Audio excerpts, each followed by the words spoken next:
یہ ایک بڑا عجیب الیکشن ہے جس میں پہلے سے معلوم ہے کون پرائم منسٹر بنے گا.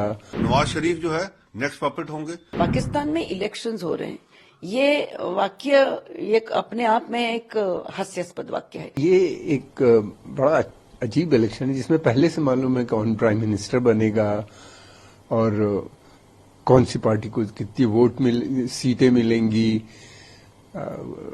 دو مین کینڈیڈیٹ ہیں ویسے دیکھا جائے تو، ایک فارمر پرائم منسٹر جو تھے نواز شریف، میاں نواز شریف، اور دوسرے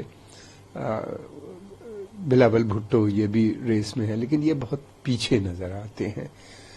اب کوشش نواز شریف کی یہ ہے کہ ان کو سنگل لارجسٹ پارٹی ایمرج ہو. دوسری طرف ایک چیز اور بھی ہے، اگر بہت کولیشن میں ہو سکتا ہے کہ نواز شریف پردھان منتری نہ بنے بلکہ وہ اپنی بیٹی مریم کو بھی پروموٹ کر سکتے ہیں. صحت بھی ان کی ٹھیک نہیں ہے، اور دوسری بات یہ ہے کہ اس کولیشن کو پیچھے سے چلانا ان کے لیے زیادہ آسان ہوگا.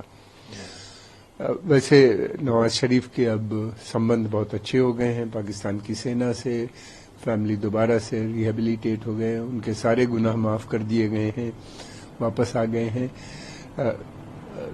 وائلنس کا ڈر ہے کیونکہ آلریڈی کافی ہو چکا ہے، شروع ہو چکا ہے. کل دیکھنا یہ ہے کہ کس طرح، خاص طور سے خیبر پختونخوا اور بلوچستان، یہ دو جگہوں پہ لگاتار وائلنس چل رہے ہیں اور آگے بھی بڑھنے کا. بٹ ایک چیز تو طے ہے، الیکشن بھلے سینا مینیج کر رہی ہے، الیکشن نہیں بلکہ سلیکشن ہو رہا ہے کل، لیکن یہ ہے کہ بعد میں چلانا کسی بھی اس گورنمنٹ کو بہت مشکل آئے گی. اکنامک کرائسس بہت سیریس ہے، پولیٹیکل انسٹیبلٹی ہے، اس میں گورنمنٹ کہاں سے چلے گی. یہ وہ الیکشن ہے کہ جو ایک طریقے سے ایک رگڈ الیکشن ہوتے ہیں. آپ دیکھ لیجئے شروع سے لے کر آخر تک. پچھلی بار جب عمران خان جیتے تو اس کو تو سیدھا لوگوں نے کہا جی یہ تو آرمی مین ہے، اس کو تو فوج نے جتایا، اور اب اسی فوج نے اس کو اندر کر دیا ہوا ہے. اور نواز شریف آ گیا ہے وہاں سے، انگلینڈ سے، جہاں پہ اپنے آپ ایگزائل میں بیٹھا ہوا تھا. سارے کیس جو ہیں ان کے خلاف تھے وہ سارے واپس ہو گئے ہیں. اب اس کی پارٹی لڑ رہی ہے، اور امید تو یہی دکھ رہا ہے کہ نواز شریف جو ہے نیکسٹ پپٹ ہوں گے. تو بیسیکلی جو آرمی ہے وہ پیچھے ہے سارے اس الیکشن کے.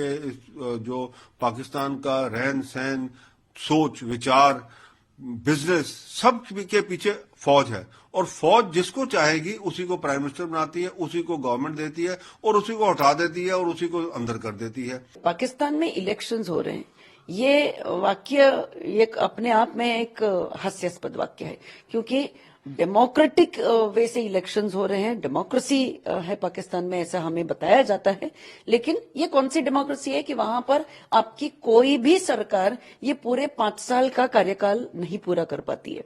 بیچ میں ہی ملٹری کو ہو جاتا ہے اور آپ کی ملٹری رول کرنے لگتی ہے. تو پاکستان میں آپ کتنے بھی الیکشنز لو، لیکن واستو روپ میں پاکستان کو رول کرتا ہے وہ ہے پاکستان کی آرمی. دوسری چیز ایسی کہ پاکستان کے الیکشنز میں، جنرل الیکشنز میں آتنکوادی حصہ لے رہے ہیں. آتنکوادیوں نے حافظ سعید کی پارٹی، ان کے جو بھی نیتا ہے، ان نیتاؤں نے ایک الگ پارٹی بنائی ہے.